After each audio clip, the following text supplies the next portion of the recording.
Hey, what's up, everybody? Welcome back to another episode of Health Made Easy. I'm your host, Dr. Jason Jones, your practical voice in a world of confusing health information. So, we are in a series on how to stay strong, how to stay healthy at any age, and this is part two. This series is focused around immune health. Yes, you do have an immune system. It does work when taken care of, it will work appropriately. But it's important to know what are the parts of the immune system that produce the results for you. Last time we talked about the thymus gland, not the thyroid gland, the thymus gland. Super important. It is the generator for your immune system. So important. If you missed that podcast, go back and listen to that. But today we're going to be talking about one of the unsung heroes, never talked about. It's something that we know exists, but we don't talk about it a whole lot when it comes to immune health. Everybody wants to talk about the GUT, the gut, which we are going to cover on the next podcast. However, today we are going to be talking about bone marrow and how to stimulate it, how to get it to work better. Because bone marrow is just this like spongy tissue, inside the bones. We think of the bones as very hard things that, just kind of keep us upright or, whatever we think about them, or we break them periodically when we have a fall or something. But inside the bones is the bone marrow. Again, very spongy tissue inside the bones, inside that hard covering, and it's responsible for producing red blood cells, white blood cells, and platelets. The lymphocytes are produced in these tissues. They play a huge role in your immune system. Now, the bone marrow is very active in newborn babies, and new cells are produced continuously. But as you grow into adulthood, the marrow inside your feet, legs, arms, hands, they stop producing new marrow cells. And at an adult age, the active marrow is found inside the hip, spine, shoulder bones, breastbone, ribs, and the skull. However, the hip and spine have the richest content of bone marrow cells, which is why when somebody gets a bone marrow replacement, or they want to check the bone marrow to see if they're a match for whatever, they will go into the hip, because doing it in the spine is extremely invasive. But they can just kind of stick a needle through your butt, drill down into your hip, and they can find the bone marrow and they can test it.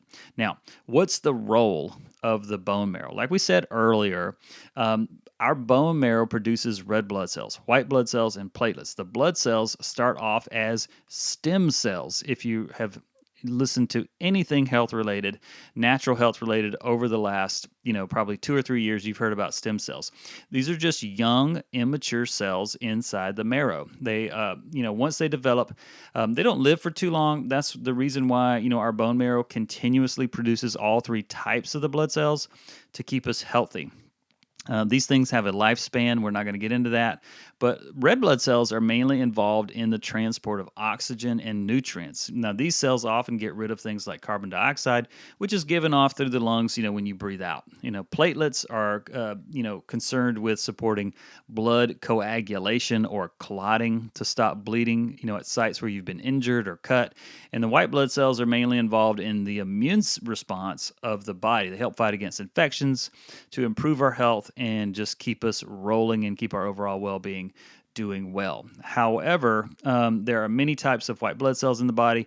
They include things like monocytes, neutrophils, lymphocytes, and these fight against things like viruses, bacteria, fungus, or fungi, if you got more than one, to destroy the infection. However, each of them differs in their appearance, but there are also other types of white blood cells like basophils and eosinophils. You don't need to remember these, but just understand that these are the ones that respond to things like allergens that can invade your body.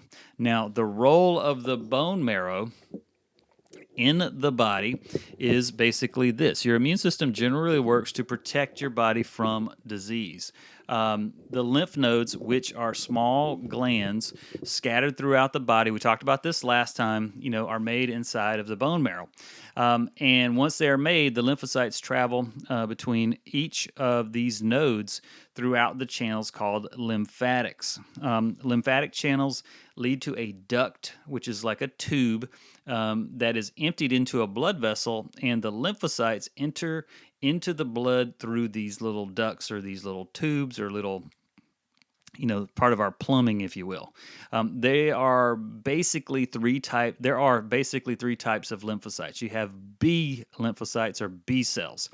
These cells make antibodies that attach to the surface of pathogens or foreign invaders.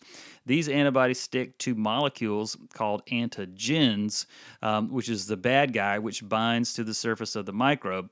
The antibody antigen bond triggers both the growth of the B cells, which helps fight the infection. The T lymphocytes, or the T cells, they mature in an organ called the thymus. Again, if you missed that podcast on the thymus, go back and listen to that, which is, and the thymus is located just behind the breastbone, and these T cells support the B cells in making antibodies to fight viruses, bacteria, and other microbes. And T cells actually bind to the antigen on the surface of the microbe and engulf it or swallow it and destroy the pathogen directly. So they're like a killer cell, but we also have what are called natural killer cells. So we got B lymphocytes, B cells, T lymphocyte, T cells, and then we have NK cells or natural killer cells, and these are the lymphocytes that attack cells that have been infected by a virus. So the bone marrow plays a huge role in your immune system, often so overlooked, as it's the site of production of the blood cells and produce antibodies against the action of pathogens or bad guys, thereby improving your immunity. So I hope this helped you out.